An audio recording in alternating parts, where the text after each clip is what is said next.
Hello दोस्तों, आज अभी मैं इस वीडियो में बताने वाला हूँ ज्योग्राफी के सीबीएसई के क्लास 10th के सिलेबस के बारे में। क्लास 10th में यहाँ पे सीबीएसई का चैप्टर एनसीईआरटी का जो 7 चैप्टर है उसको लिखा हुआ है इधर चैप्टर सीरियल वाइज से। ज्योग्राफी क्लास 10th के लिए है, तो इसमें ज्योग्राफी का पहला चैप्टर है development and resources, forest and wild life. दूसरा chapter forest and wild life resources. तीसरा वाटर रिसोर्सेज। चौथा एग्रीकल्चर। पांचवा चैप्टर है मिनरल्स एंड एनर्जी रिसोर्सेज। छठा चैप्टर जो है मैन्युफैक्चरिंग इंडस्ट्रीज। सातवां chapter lines of national economy. ठीक, जिसमें कि रिसोर्सेज जो पहला चैप्टर है रिसोर्सेज एंड डेवलपमेंट, इसमें पढ़ना होता है aquatic resource, abiotic resource, afforestation, biotic resources, abiotic resources, badland, manmade, क्या चीज मैनमेड रिसोर्सेज है, क्या नेचुरल है, नेचुरल रिसोर्सेज, नॉन रिलायबल और रिलायबल, दो पढ़ना होता है उसमें। उसके बाद फिर है सॉइल, कहाँ का सॉइल कैसा है, सॉइल कितने प्रकार के होते हैं, और रिसोर्सेज के डिफरेंशन, ये सारे चीज पहला चैप्टर में आता है। उसके बाद फिर इसमें और भी पढ़ना होता है क्या एफॉरेस्टेशन क्यों हो रहा है, इसके वजह से इसका साइड इफेक्ट क्या है। इसके बाद दूसरा जो चैप्टर है forest and wild life resources, इसमें पढ़ना फॉरेस्ट के बारे में, फॉरेस्ट कितने % हमारे अर्थ पे हैं, वाइल्ड लाइफ रिसोर्सेज क्या है, जैसे कि वुड हो गया, वुड से क्या क्या बनता है, इसमें फॉरेस्ट का क्या साइड इफेक्ट है, उसका क्या प्रॉफिट है, उससे हमारा इन्वायरमेंट कैसा रहता है, ग्लोबल वार्मिंग क्या होता है, इसमें ये सारी चीज पढ़ने हैं। उसके बाद फिर तीसरा जो चैप्टर है वाटर रिसोर्सेज, सॉरी दूसरा chapter forest and wild life को इस बार नहीं पढ़ना है, 2020-21 सेशन में नहीं पढ़ना है सीबीएसई क्लास 10th के लिए। तीसरा भी नहीं पढ़ना है water and resources, water resources जो चैप्टर है इसको 20-21 सेशन में नहीं पढ़ना है। तीसरा चैप्टर में हम लोग को पढ़ना रहता है वाटर रिसोर्सेस में dam fluids, soil erosion, rain water harvesting, इसमें पढ़ना रहता है। उसके बाद फिर चौथा जो चैप्टर है एग्रीकल्चर, चौथा चैप्टर एग्रीकल्चर में हम लोग को पढ़ना रहता है कि एग्रीकल्चर क्या है, एग्रीकल्चर को हम कैसे बढ़िया बना सकते हैं, एग्रीकल्चर टर्म क्या है, एग्रीकल्चर टर्म कहाँ से आया, chemical agriculture, common agriculture, modern agriculture, multiple cropping, ये सारे चीज इसमें पढ़ना रहता है। ड्राई फार्मिंग, रबी क्रॉप्स, मतलब क्रॉप्स कितने तरह के उपजाए जाते हैं, गोल्डन, ये क्या बोलता है, flow of lands, green revolution, ये सारे चीज इसमें एग्रीकल्चर में पढ़ने। ग्रीन रिवोल्यूशन क्या है, नेट सोन एरिया क्या होता है, इसमें बहुत सारे टर्म है, मैंने कुछ टर्म का ही नाम लिया, बहुत ज्यादा टर्म है जो कि इसमें पढ़ना, ज्यादा नहीं मतलब लगभग। और उसके बाद फिर आता है हमारा पांचवा chapter minerals and energy resources, जो कि हम लोग को 2020 में नहीं पढ़ना है, इसको भी 2020 में बड़ा लिख देता हूँ, 20-21 सेशन में नहीं पढ़ना है। जिसके सामने 20-21 सेशन लिखे हैं उन लोगों को नहीं पढ़ना है। जैसे में 3 चैप्टर हो गया। दूसरा forest and wild life resources को नहीं पढ़ना है। तीसरा वाटर रिसोर्सेज को नहीं पढ़ना है। पांचवा मिनरल्स एंड एनर्जी रिसोर्सेज को नहीं पढ़ना है। उसके बाद फिर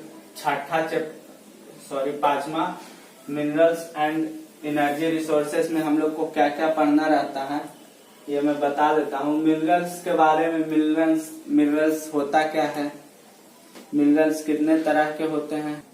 पांचवा जो चैप्टर है मिनरल्स एंड एनर्जी, इसको पढ़ना नहीं है लेकिन इसके अंदर क्या पढ़ना मैं सबके अंदर बता रहा हूँ, तो इसके अंदर के बारे में भी बता देता हूँ। इसमें मिनरल्स का डिफिनेशन, एनर्जी का डिफिनेशन, मिनरल्स और मेल्टिंग पॉइंट, फॉसिल फ्यूल्स, यही सब इसमें पढ़ना है। और भी इसमें है मैग्निफिकेशन हो गया, एनर्जी हो गया, जियोलिस्ट इसी में पढ़ना रहता है। इसके बाद फिर फेमस मेटल्स भी पढ़ना होता है इसमें, मिनरल्स एंड एनर्जी रिसोर्सेज में। कोल के बारे में, आयरन के बारे में, कहाँ पाया जाता है, कितना परसेंट इंडिया में पाया जाता है, वर्ल्ड में कितना परसेंट क्या है, इसमें पांचवा चैप्टर में पढ़ना होता है हम लोग को। छठा चैप्टर है हमारा, छठा chapter manufacturing industry, agro based industry जो भी होता है, मैन्युफैक्चरिंग इंडस्ट्री इसमें पढ़ना है। मैन्युफैक्चरिंग इंडस्ट्री क्या होता है, कैसे चलता है, agro based industry, basic industry, cooperative industry, consumer industry. इसमें बहुत सारे इंडस्ट्री के टाइप्स पढ़ने हैं। इंडस्ट्री क्या होता है, कैसे चलता है, सेकेंडरी इंडस्ट्री, टर्शियरी इंडस्ट्री, जो पीछे इकोनॉमिक में भी पढ़ना है, सेकेंडरी टर्शियरी, उसमें इकोनॉमिक पढ़ना है, इसमें मैन्युफैक्चरिंग पढ़ना है। बस मिलता जुलता टर्म है, उसी को पढ़ना है। लाइट इंडस्ट्री, उसके बाद हमारा जो है सातवां chapter life lines of national economy. इसमें life line of national economy में मुख्य रूप से पढ़ना ट्रांसपोर्ट के बारे में, ट्रांसपोर्ट के बारे में इसमें पढ़ना है। ट्रांसपोर्ट के बारे में पढ़ना है कि क्या ट्रांसपोर्ट कौन सा इधर चलता है, रेलवे का क्या भूमिका है, रेलवे कितना इंडिया को इनकम देता है, और ट्रांसपोर्टेशन के बारे में और भी सारे कुछ। बैलेंस ऑफ ट्रेड, बैलेंस को कैसे ये ट्रेड को मतलब कि बैलेंस करता है। Balance of payments, balance of Indian economy, export import, इसमें life line of national economy का बहुत बड़ा भूमिका होता है, चाहे वो किसी भी सेक्टर में हो, इसका बहुत बड़ा भूमिका होता है सातवां चैप्टर का।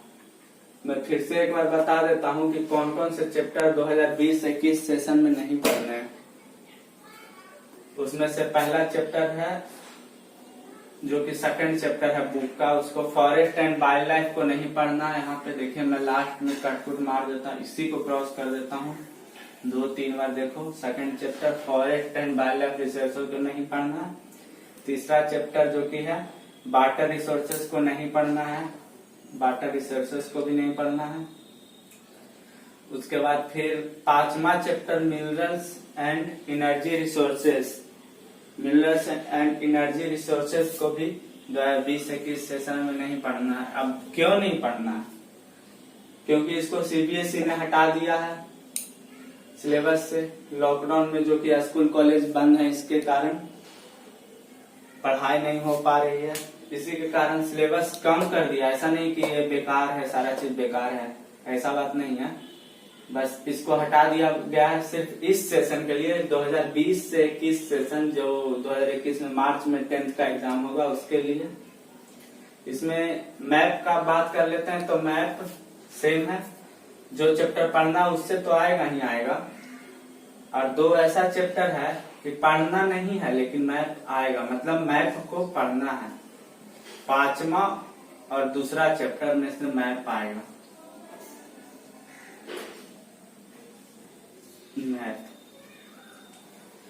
मैप प्रैक्टिस में करवा दूंगा, इसमें से दूसरा और पांचवा चैप्टर से मैप आएगा।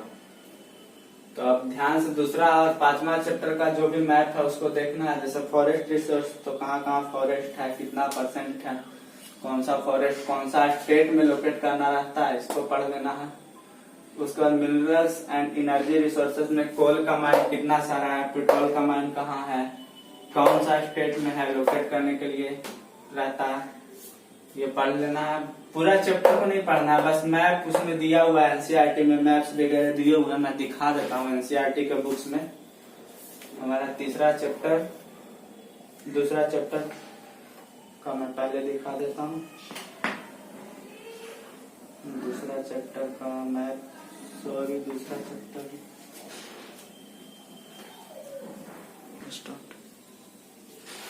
तो यहाँ पे देखिए एक भारत का मैप है, थोड़ा गंदा हो गया है, इस पे मैप बनाया हुआ है क्योंकि तो इसमें लोकेट करना रहता है कि कौन सा कहाँ पे है। ठीक, ये जो देख रहे हैं थोड़ा डीप कलर में है, वो फॉरेस्ट माउंटेनियस एरिया है। इसी तरह से आपको मैप आएगा एग्जाम में भी। इसको साफ मैप पे पढ़ाने टाइम प्रैक्टिस भी करवा दूंगा। उसके बाद फिर एरिड एरिया जो है, पूरा वाइट जो दिख रहा है ये पूरा एरिड एरिया है।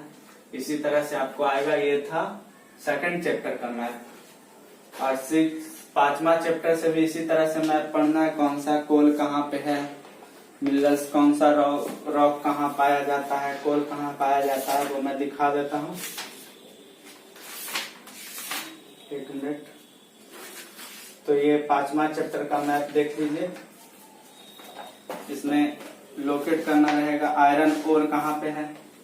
जैसे एक मैप है, इसमें लोकेट करना है कि आयरन ओर कहाँ पे है, कहाँ पाया जाता है, आयरन और बिट्स कहाँ पाए जाते हैं। इसी तरह से पूछेगा कोई भी 2 क्वेश्चन। इससे 5 नंबर का मैप पूछता है, इकोनॉमिक्स से 1 नंबर का, ज्योग्राफी से 5 नंबर, करीब करीब 4 से 5 नंबर का।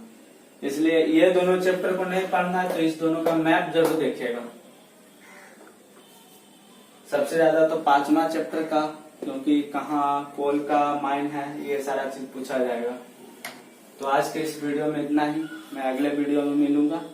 सब्सक्राइब कीजिए और कमेंट्स कीजिए कि आप लोग को कैसा लगा, और मैं एक एक चैप्टर कर पढ़ाऊंगा अभी, जो जो एग्जाम में पूछा जाएगा उसी को।